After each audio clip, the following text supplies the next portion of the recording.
Hi submarine friends, welcome back to watching me build my diesel electric submarine, and here we are working on the new engine installation into the engine bay.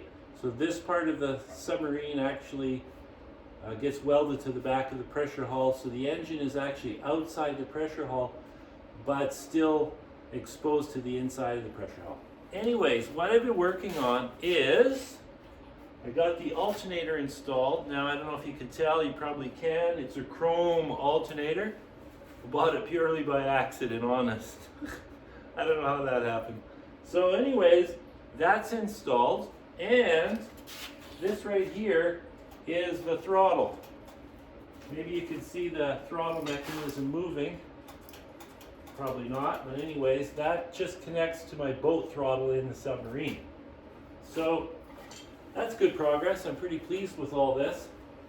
So one thing that I'm a little nervous about is the alternator is about 1 inch away from the exhaust manifold, which it was originally with the original alternator, which is this little guy right here, but it's pretty puny.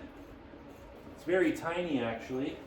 So I don't know how much heat it was actually exposed to. So what I am thinking about doing is reinstalling the fan. I don't need the fan, obviously, but if I put the fan back on, what'll happen is it'll blow air back across the alternator. Now I think, but I'm not 100% sure, that the alternator cooling fan draws air through the back and throws it out the sides. So that means it's actually drawing hot air from behind, which is where the manifold is. So I'm going to have to check out that.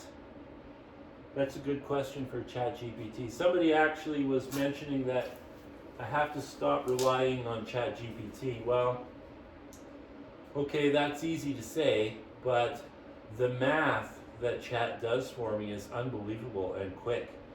There's no way I could do that math. There's no way I could calculate how much heat loss there is from this metal in the water and all the thermodynamics and all that, so whatever. But I don't trust Chat entirely, believe me. I've caught it lying or being wrong, whatever you want to call it. So I use Chat carefully, but I do use it a lot. So anyways, I think I'm going to reinstall this fan so that it blows air back. And another thing it'll do, it'll almost act like an air cooling effect. So like an air-cooled engine has fins on it, right? So that dissipates the heat. Well, in this case, this 3/8 thick steel vessel is in the cold lake water all the time. Even when the submarine is at the surface, this is completely submerged. So that means if I have this fan blowing in there, it's going to force the air to make constant contact with the outer hull, and that should have a cooling effect. I think it would. I mean, it makes sense to me. I mean, time will tell. But anyways, I'm concerned about the alternator, so I'll put it on anyways. The other thing I have to decide is, when this motor was in the mini excavator, it has an electric fuel pump. So when I was installing this throttle assembly, the bracket that holds the throttle cable is over the fuel pump cover. So this will take a mechanical fuel pump. And I just went on Amazon to have a look at the fuel pump, and it's just a simple one line in, one line out. It's not like the Kubota, which has a recirculation. This recirculates in the high pressure pump, so I can eliminate one of those lines. But anyways, I'm considering buying a OEM Kubota lift pump or fuel pump, just because of reliability. I mean, electric fuel pumps are pretty darn good. I suppose I could just carry an electric fuel pump, like a spare. The other thing I thought I could do is I could install 2 electric fuel pumps, but only put power to one. So one would be pumping the fuel with just a simple electrical plug-in connector, and it would just push the fuel through the second pump. So if the first fuel pump quits, you just unplug the wires, plug in the second fuel pump, and it'll draw fuel through the dead fuel pump. So that's some really nice redundancy. So if you're out in the big waves or something and your fuel pump quits, it's a real simple job to repair that.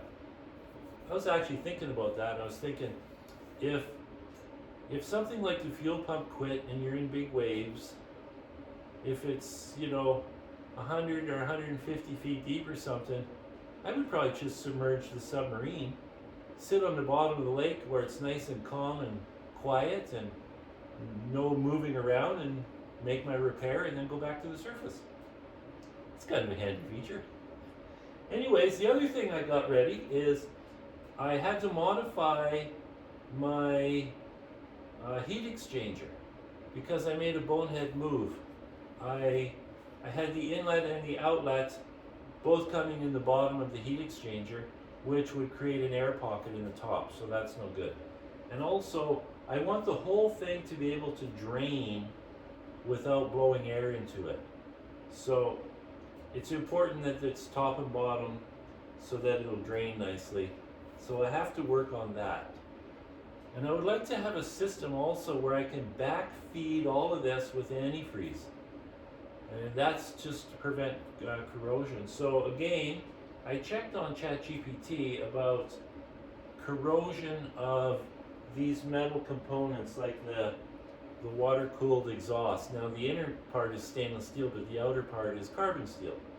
So, to no real big surprise, if you leave it full of water, it actually will rust out slower than if you drain it and it's just wet. And that's because obviously there's more oxygen available for the corrosion process. So, having it full of water is a better scenario, but then when cold weather comes, you need to be able to, have that water removed or it'll freeze and break. So, I would like to have a system, like a container down here somewhere inside the submarine, large enough to hold enough antifreeze to fill that all up. So what I would do is, after the dive, or after I use the sub, whatever, I just pump the antifreeze into the system, and then when I'm ready to use the submarine again, I just drain it back into the tank. I mean, that should be pretty simple to set up. Just need a little pump and I bet I could even use just a little fuel pump, like a solenoid pump. Oh, that's a good idea. I'll have to investigate that. Anyways, that is my progress. So I guess I'll see you guys on Monday. Ciao.